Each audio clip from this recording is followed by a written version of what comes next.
wanted to play it. So with Crysis 2, you guys have announced that it's going to be on Xbox, it's going to be on PlayStation 3, and of course on the computer. Yes, and the difficulty comes from the challenges and from the quality we set to ourselves.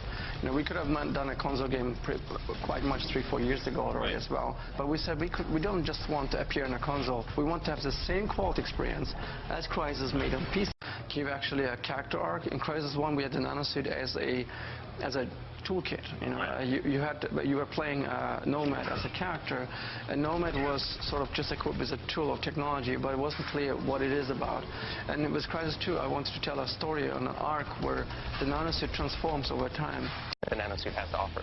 So do you have the same 4 powers people can use in Crysis 2? You have all the same powers that you had in Crysis 1. They're all there, but they're combined already together for you in certain ways. To run fast and jump, we put those together. That's on the base Nanosuit by default. You still have the ability to cloak and you still have armor, but then even those are expanded further out to push the core away. So this is Nanosuit. You know, beyond just stealth, when you're in stealth mode, there's a lot of things that support the way that you play. Extra Nanosuit powers. One of the big things that we're doing in Crysis 2 that wasn't in Crysis 1 is we allow you to customize a Nanosuit. So what we're not doing, it's not about paint schemes or color or anything like this. It's meaningful changes to the suit.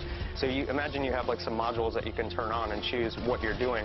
Much in the same way in Crysis 1 we allowed you to customize your weapon.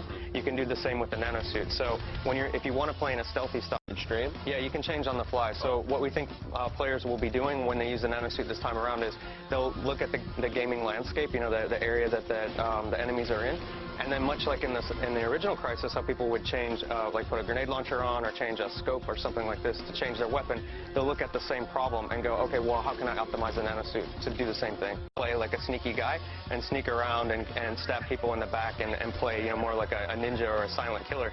You can play that way. But if you want to jump right into huge action and have grenades and rockets and explosions going off around you and survive, you know, 8 people shooting you at once, then you can do that as well. So are you going to have a lot of vertical gameplay in this game? That would be a boring thing to do. There wouldn't be much interesting things to do. But what you can do is, you know, within a gameplay space, because the suit is so powerful, you can basically move up and down 1 or 2 stories quite easily. So you can jump on top of trucks and then jump from the truck onto a low roof. And so there's a up and down aspect to the gameplay spaces, and the enemies that you fight will challenge that as well.